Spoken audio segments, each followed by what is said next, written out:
అందరికీ నమస్కారం. ముఖ్యంగా ఈరోజు ఈ కార్యక్రమానికి నేషనల్ ప్రామినెన్స్ అవార్డ్స్ మరి ఆర్గనైజర్ సోదరుడు అభినవ్ గారు, అదేవిధంగా మిత్రుడు కిషోర్ గారికి, నిర్వాహక కమిటీ సభ్యులందరికీ, పాత్రికేయ సోదరులకు, ఇక్కడికి ఇచ్చేసిన మరి అవార్డు గ్రహీతలకు, అదేవిధంగా నాతోటి ముఖ్య అతిథిగా వచ్చేసిన వీరశంకర్ గారికి, కేకే గారికి, కోట కుమార్ గారికి, అదేవిధంగా మా మిత్రుడు సుధీర్ రావు గారికి, చరణ్, మా రేవంత్ అన్న పాట రాసినప్పుడే వారి పేరు విన్నాను, ఫస్ట్ టైం కలుసుకోవడం, చాలా యంగ్స్టర్స్, అదేవిధంగా సోదరుడు మన ఆజాద్ గారికి, సోదరుడు Harikishan deputy commissioner of excise Medak గారికి, అదేవిధంగా వివిధ రంగాల్లో మరి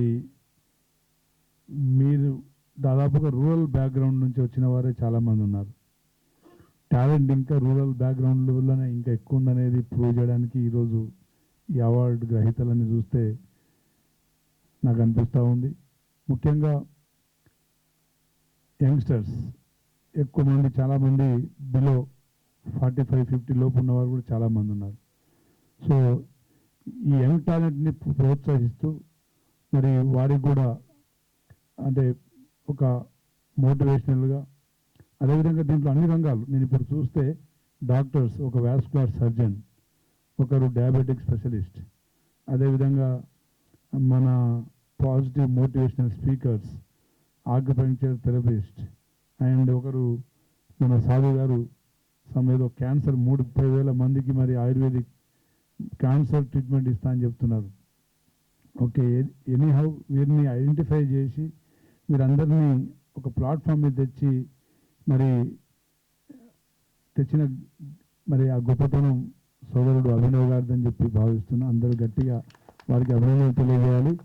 అదేవిధంగా నాడీ శాస్త్రంలో మా పురోహితులు ఇంతకుముందు అందరికీ మరి విజయోస్తు అని చెప్పి ప్రారంభించిన పురోహితులు గారికి మరి చూస్తే అంటే దాదాపుగా అంటే అన్ని రంగాలు కలగలిపి మీరు ఈరోజు తీసుకున్నట్టు కనబడుతూ ఉంది. రియల్టర్స్ ఉన్నారు, ఎంటర్ప్రీనర్స్ ఉన్నారు, అదేవిధంగా వివిధ రంగాల్లో మరి యంగ్ ఎంటర్ప్రీనర్స్, ఒక లేడీ ఎంటర్ప్రీనర్ గారు చిన్నపిల్లలకి మరి సంబంధించిన ప్లే స్కూల్స్, అదేవిధంగా మరి భవిష్యత్తులో ఇంతకుముందు మన వీరశంకర్ గారు చెప్పినట్టు తెలంగాణ రైజింగ్ అనే నినాదంతో మన ముఖ్యమంత్రి గారు, ప్రియతమ నాయకులు రేవంత్ రెడ్డి గారు ఈ రాష్ట్ర పురోగతి కోసం విజన్ 2040తోని ముందుకు పోతూ ఉన్నారు.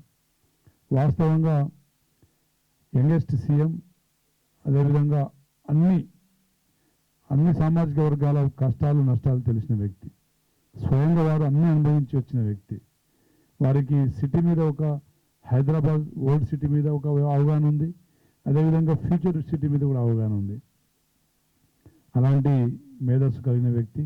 తప్పకుండా మన హైదరాబాద్ ఒక టూరిజం హబ్గా మార్చాలనే సంకల్పంతో వారు ముందుకు పోతూ ఉన్నారు. టూరిజం పెరగాలంటే అందులో ముఖ్యంగా ఫిల్మ్ ఇండస్ట్రీ కూడా డెవలప్ చేయాల్సిన అవసరం ఉంది. ఇప్పటికే అజయ్ దేవగన్ గారు, అదేవిధంగా కపిల్ దేవ్ గారు, మరి జయా బచ్చన్ గారు వారితో కొంత మరి ప్రణాళికలు రూపొందించడంలో వాళ్ళు నిమగ్నమై ఉన్నారు. తప్పకుండా భవిష్యత్తులో హైదరాబాద్ మన భారతదేశంలోనే మరి సెకండ్ క్యాపిటల్గా అన్ని రంగాల్లో ఐటీ, విద్యారంగం, అదేవిధంగా ఎంప్లాయ్మెంట్, ఫిలిం ఇండస్ట్రీ, టూరిజం, అన్ని రంగాల్లో హైదరాబాద్ అనువైన ప్రదేశం, అదేవిధంగా మరి డెవలప్మెంట్కి స్కోప్ ఉన్న ప్రాంతం. క్లైమేట్ కావచ్చు, అదేవిధంగా పొలిటికల్ స్టెబిలిటీ కావచ్చు, ఇక్కడ ఎలాంటి మరి అల్లర్లు కానీ ఎలాంటి డిస్టర్బెన్స్ కానీ వాతావరణం మేమంటే ఒక అందరికీ అన్ని సామాజిక రంగాలకు అనువైన ప్రదేశం. కాబట్టి భవిష్యత్తులో పెట్టుబడులకు, అదేవిధంగా అభివృద్ధికి తప్పకుండా తెలంగాణ అభివృద్ధిని ఎవరు ఆపలేరు. అందులో విజన్ నాయకుడుగా రేవంత్ రెడ్డి గారు మరి అటు రైతాంగాన్ని, ఇటు ఎడ్యుకేషన్ ఇన్స్టిట్యూట్స్ని మరి ఎంప్లాయ్మెంట్ మీద వారు ఫ్యూచర్ దృష్టి పెట్టి మరి తెలంగాణ రైజింగ్ అనే నినాదంతో ముందు సాగుతూ ఉన్నారు. కాబట్టి తప్పకుండా మరి వారు ఉమాశంకర్ గారు చెప్పినట్టుగా ఆల్రెడీ రామోజీ ఫిలిం సిటీ దాదాపు మన బాలీవుడ్ మూవీస్ అన్ని దాదాపు ఇక్కడే మేకింగ్ అంటే ఇక్కడ తయారవుతా చేస్తూ ఉన్నారు.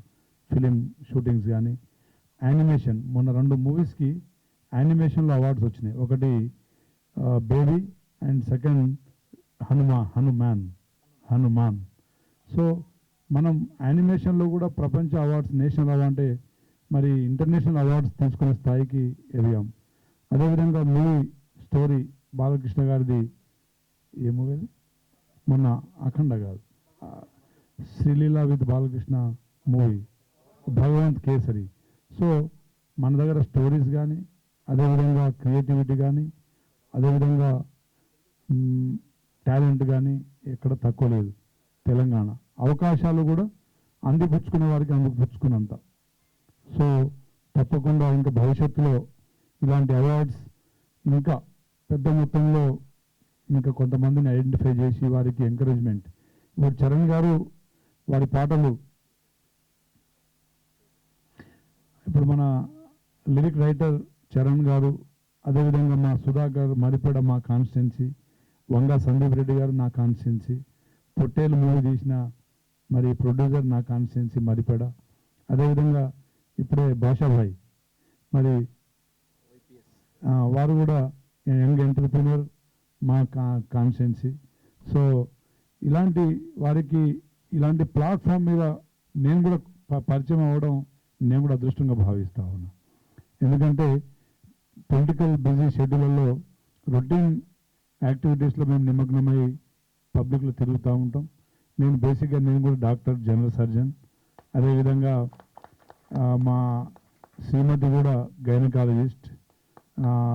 ఈ పొలిటికల్గా 14లో అదేవిధంగా 18లో నేను 23లో 3 times వరుసగా పోటీలో నిలబడి 14లో తెలుగుదేశం పార్టీ చంద్రబాబు నాయుడు గారి ఆశీస్సులతోని మళ్ళీ 16లో మళ్ళీ రేవంత్ రెడ్డి గారితో కాంగ్రెస్లకు మూవ్ అయ్యి 18లో షార్టెస్ట్ మార్జిన్తో 8,000 ఓట్లతో ఓడిపోవడం, మళ్ళీ మొన్న 23 డిసెంబర్ ఎన్నికల్లో 53,000 మెజారిటీ మరి తోని నేను పబ్లిక్లో practice, medical practice, same time surgeries, night మొత్తం సర్జరీస్, డే మొత్తం పబ్లిక్.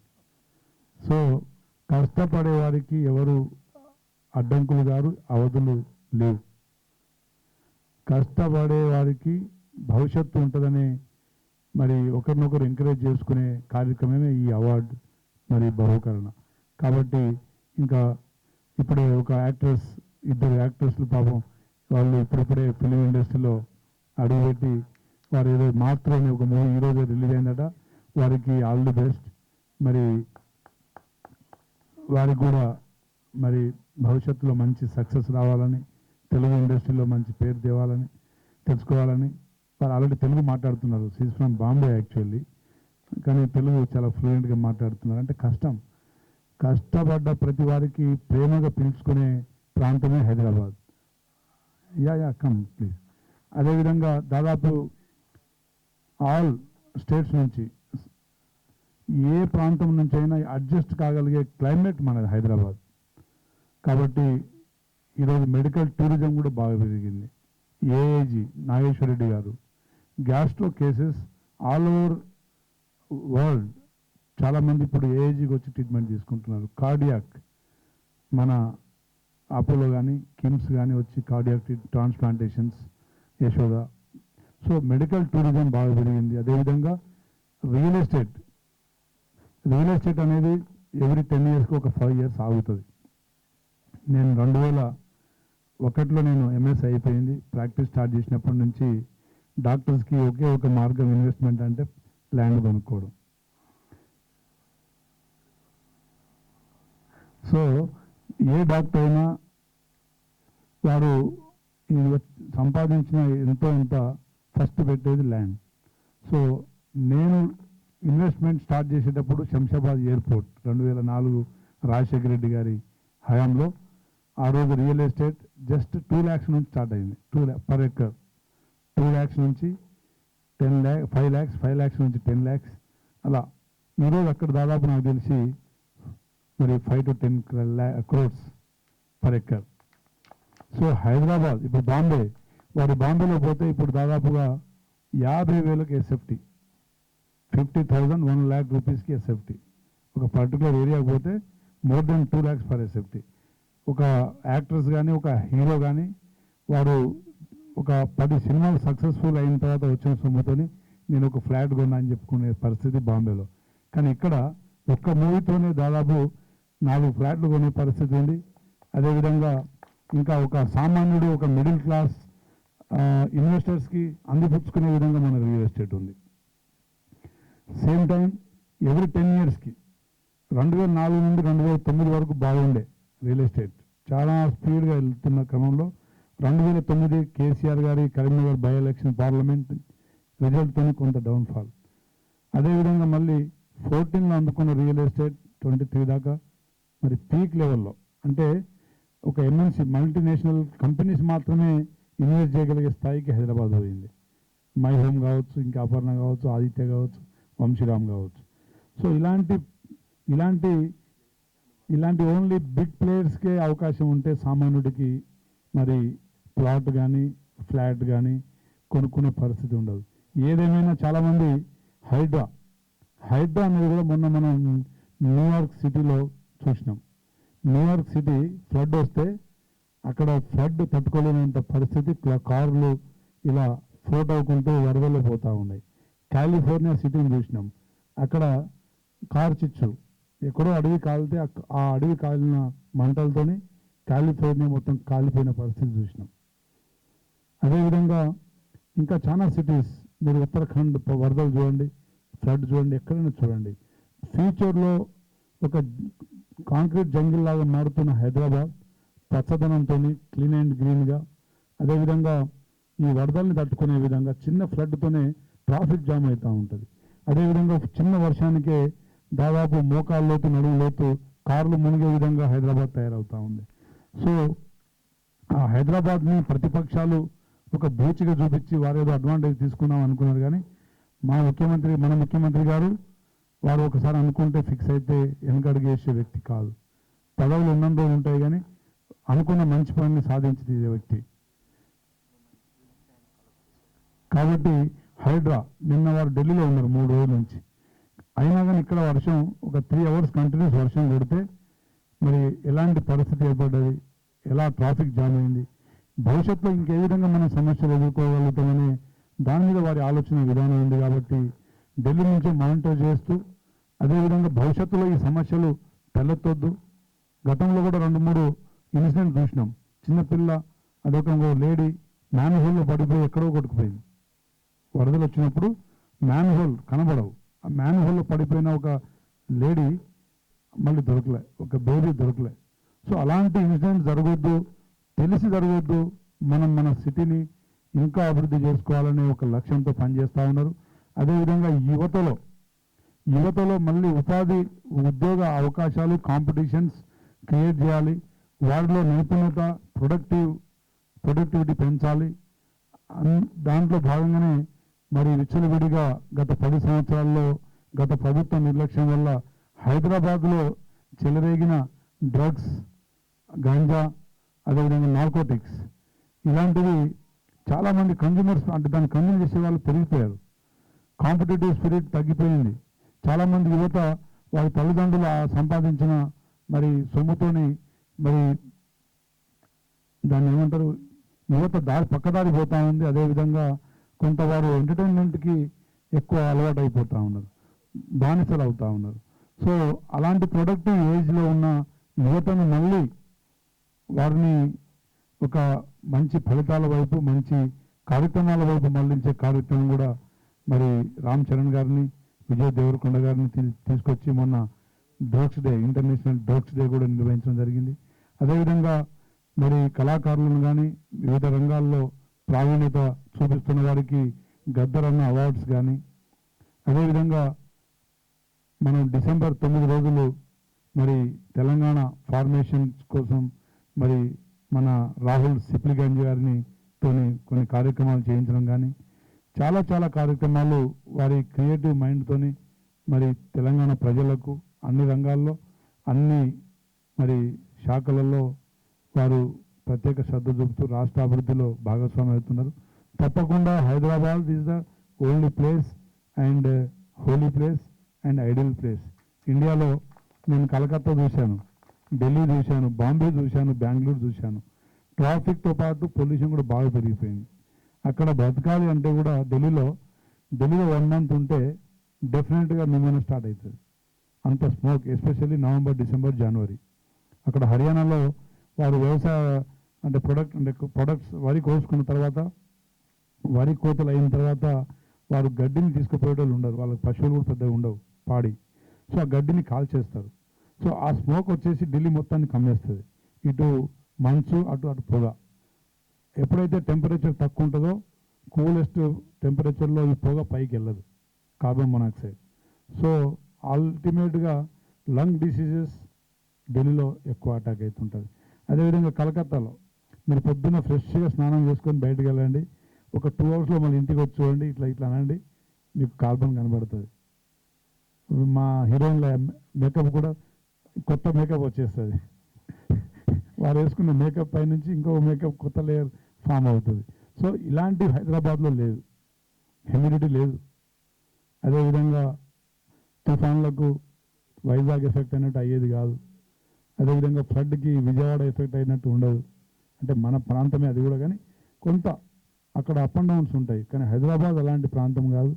కాబట్టి హైదరాబాద్ మరి దీని డెవలప్మెంట్లో అందరం భాగస్వాములుగా అవుదాం.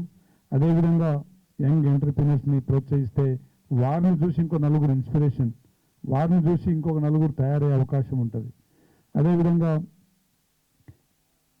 ఇప్పుడు ఇంతకుముందు బ్లడ్ డొనేషన్ గురించి మాట్లాడారు. లాస్ట్ అసెంబ్లీ సెషన్లో ఆర్గాన్ ట్రాన్స్ప్లాంటేషన్ అమెండ్మెంట్ యాక్ట్ ఎప్పుడో 1960s మరి చేసిన యాక్ట్ని మళ్ళీ అమెండ్మెంట్ చేసి దాంట్లో మార్పులు చేసి బ్రెయిన్ డెత్ అయిన పేషెంట్ నుంచి కిడ్నీ, లివర్, హార్ట్ లాంటి వైటల్ ఆర్గాన్స్ని తీసుకునే విధంగా మన ప్రభుత్వం రేవంత్ రెడ్డి గారి సారథ్యంలో మరి అమెండ్మెంట్ కూడా జరిగింది. గతంలో ఆర్గాన్ తీసుకోవాలంటే కొంతమంది ర్యాకెట్ నడిపిస్తున్న వాళ్ళు, కొంతమంది మాత్రమే చేసుకునే వెసులుబాటు ఉండేది. కానీ ఈరోజు ప్రభుత్వం ఆ యాక్ట్లో మార్పులు తీసుకొచ్చి ఎవరైనా బ్రెయిన్ డెత్ అయిన వాళ్ళు ఉంటే ఏ ఆసుపత్రిలో ఉన్నా కానీ కొంత ఫైనాన్షియల్ బర్డన్తో వారు ఉంటారు. యాక్సిడెంట్స్ కూడా చాలా పెరిగిపోయినాయి. గతంలో యాక్సిడెంట్ అయితే కాలో చేయి ఇరిగేది. ఈరోజు spot head injury or chest injury hospital వచ్చేలోపే పేషెంట్ చేరుకునే పరిస్థితి కూడా లేకుండా రోడ్ వైడనింగ్ కావడం వల్లనో, లేదంటే vehicles high speed high capacity vehicles ఉండడమో ఏదో కారణం, కానీ యాక్సిడెంట్స్లో చాలామంది స్పాట్ డెత్ అవుతున్నారు. కొంతమంది బ్రెయిన్ డెత్తోనే హాస్పిటల్ రీచ్ అవుతూ ఉన్నారు. సో అలాంటి వారి ఆర్గాన్స్ కూడా డొనేట్ చేసే, వాటిని ప్రమోట్ చేసే పేరెంట్స్ని కూడా ఒక మనిషి ద్వారా ఇంకో నలుగురు ప్రాణాలను కాపాడే ఒక కార్యక్రమం కూడా ప్రతి ఒక్కరు భాగస్వాములు కావాలి. ఎందుకంటే మన బంధువు ఎవరైనా హాస్పిటల్లో హార్ట్ అవసరం ఉండి, ఇప్పుడు మా బంధువే అగ్రికల్చర్ అసిస్టెంట్ డైరెక్టర్, మరి కిమ్స్ సికింద్రాబాద్ బేగంపేట్ కిమ్స్ సన్ రైజ్ అనుకుంటా, సన్షైన్ కిమ్స్లో లాస్ట్ 1.5 months నుంచి వెంటిలేటర్ మీద ఉన్నాడు. ఆయనకి ఇప్పుడు హార్ట్ డోనర్ కావాలి, సేమ్ బ్లడ్ గ్రూప్ మ్యాచ్ కావాలి, అదేవిధంగా ఇమ్యూన్ సిస్టమ్ మ్యాచ్ కావాలి. ఇవన్నీ అటు దాదాపుగా ఇప్పటికీ 1 crore హాస్పిటలైజేషన్ బిల్. రేపు ట్రాన్స్ప్లాంటేషన్కి కూడా not less than 1.5 crore. After that long term immunosuppressives కూడా వాడాల్సి వస్తుంది. ఒక డోనార్ నుంచి హార్ట్ మనం తీసుకున్న తర్వాత ఆ హార్ట్ మళ్ళీ రిజెక్ట్ కాకుండా ఉండడానికి కూడా మెడిసిన్స్, చాలా కాస్ట్లీ మెడిసిన్స్ ఉంటాయి. సో ఒక పేషెంట్, సరే అతను అసిస్టెంట్ డైరెక్టర్ ఆఫ్ అగ్రికల్చర్, అతను బతికితే మరి ఒక ఫ్యామిలీ బాగుపడుతుంది. సో అలాంటి వ్యక్తులకు హార్ట్ అవసరం పడ్డప్పుడు ఈ కడావరి కాకుండా, కడావరి నుంచి కిడ్నీ ఎర్లీ డెత్ అయినప్పుడు కిడ్నీ తీసుకోవచ్చు తప్ప హార్ట్ తీసుకోలేము, బ్రెయిన్ తీసుకోలేము. కొన్ని ఆర్గాన్స్ కొన్ని మినిట్స్లో, కొన్ని అవర్స్లో అవి నెక్రోసిస్ స్టార్ట్ అవుతాయి. సో ఏదేమైనా బ్రెయిన్ డెత్ అయిన పేషెంట్స్ నుంచి కూడా డోనార్స్, అదేవిధంగా బ్లడ్ డొనేషన్స్ ఇంతకుముందు 292 సార్లు డొనేట్ చేసినంటే నేనే వండర్ అవుతున్నా. 292 సార్లు ఒక donor blood B positive group వారు అది ఎంత పెద్ద మనసు అయితే మరి అన్నిసార్లు ఇచ్చి ఉంటారో ఒకసారి మనం ఒక 2-3 సార్లు ఇస్తేనే చాలాసార్లు ఇచ్చేసినట్టు ఫీల్ అవుతుంటాం. మరి అలాంటిది దాదాపు near by 300 times. Mahender Reddy 150 times. చూస్తే గింతే ఉన్నాడు మా యంగ్స్టర్ చెవెల్ల. సో ఇలాంటి విన్నప్పుడు మన ద్వారా ఇంకో నలుగురు చెప్తే కూడా కొంత ఈ కార్యక్రమాల ద్వారా కొంత సోషల్ యాక్టివిటీస్, ఇందులో సోషల్ యాక్టివిటీస్ మా వంశీ గారు, అదేవిధంగా మా అలీ సాబ్, వీళ్ళంతా సోషల్ యాక్టివిటీస్లో వారు ఒక ప్రొఫెషన్లో ఉంటూ కొన్ని అడిషనల్ యాక్టివిటీస్. సో ఇలాంటి గ్యాదరింగ్ ద్వారా కొంత సోషల్ యాక్టివిటీస్ పెంచే ఒక కార్యక్రమం తీసుకున్నందుకు సోదరుడు మా పొంగతుర్తి కాన్స్టిట్యున్సీ, నా పక్క కాన్స్టిట్యున్సీ గుమ్మడివెల్లి అభినవ్, గుమ్మడివెల్లి విలేజ్. అదేవిధంగా కిషోర్ గారు నాకు ముందు నుంచి పరిచయం, కిమ్స్లో మరి మార్కెటింగ్ సైడ్ పనిచేస్తున్నప్పుడు. అదేవిధంగా సోదరుడు సుమన్ గారు, మరి యంగ్స్టర్స్ అందరూ భవిష్యత్తులో ఇంకా నేను గతంలో కృష్ణరాజు గారి అవార్డ్స్, అదేవిధంగా ఇదే ప్లాట్ఫామ్లో సూపర్ స్టార్ కృష్ణ అవార్డ్స్, ఇప్పుడు national prominence awards 25 hat-trick awards. So భవిష్యత్తులో ఇంకా మీరు ఈ ప్రోత్సహించే కార్యక్రమాలు, అదేవిధంగా కష్టపడే వారికి ఇదొక మరి ఒకరినొకరు చూసి ఇంకా చాలామంది ఏమనుకుంటామంటే నేను సక్సెస్ రీచ్ అయినది హైయెస్ట్ లెవెల్ అని ఫీల్ అయిపోయి కొంత ఆగిపోతుంటాం. అక్కినేని నాగేశ్వరరావు గారు ఒక మాట అనేవారు, నేను ఎప్పుడు 2వ ర్యాంకులో ఉండటానికి ఇష్టపడతా అంటాడు. ఫస్ట్ ర్యాంక్ రీచ్ కావడానికి నేను కష్టపడుతూ ఉండాలి అంటే నేను 2వ ప్లేస్లోనే ఉంటేనే మంచిదని అప్పుడప్పుడు అనిపిస్తుంటుంది. కష్టం ఫస్ట్ కోసం ట్రై చేస్తా, హార్డ్ వర్క్ నేను ఫస్ట్ ర్యాంక్ కోసం ట్రై చేస్తా, కానీ రానంత మాత్రాన బాధపడేది లేదు. 2వ ప్లేస్ నాకు ఎన్టీఆర్ గారికి చాలా ఫ్రీక్వెంట్గా ఈ పోటీ జరిగేది కానీ అని చెప్పేవారు. అంటే దాంట్లో ఆ మోరల్ మనం అర్థం చేసుకోవాలి. అదేవిధంగా ఎంత ఎదిగినా మరి మనం ఒకరినొకరు ఇంకా మోటివేట్, ఇలాంటి ఫంక్షన్స్ చూస్తేనే ఆ మోటివేషన్ ఇంకా 2 times 10 times పెరిగే అవకాశం ఉంటుంది. కాబట్టి చాలామంది అవార్డ్స్ తీసుకొని వెళ్ళిపోతూ ఉన్నారు. అలా కాకుండా ఒకరినొకరు పెద్ద పెద్ద హీరోలు, నేను అంటే ఐఫా అవార్డ్స్ కానీ లేదంటే సంతోషం అవార్డ్స్ కానీ మనం టీవీలలో చూస్తుంటాం. వాళ్ళు పెద్ద పెద్ద హీరోలైనా లాస్ట్ వరకు కూర్చుంటారు.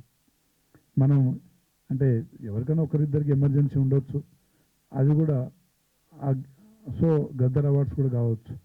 మనకు మనం ఒకరినొకరు ఎంకరేజ్ చేసుకునే గ్యాదరింగే ఈ అవార్డ్స్ డిస్ట్రిబ్యూషన్ ప్రోగ్రామ్. సో అదొకటి. సేమ్ టైం అవార్డ్స్ గ్రహీతలు కూడా ఫ్యామిలీ మెంబర్స్ని, పిల్లల్ని కూడా తీసుకొని రావాలి.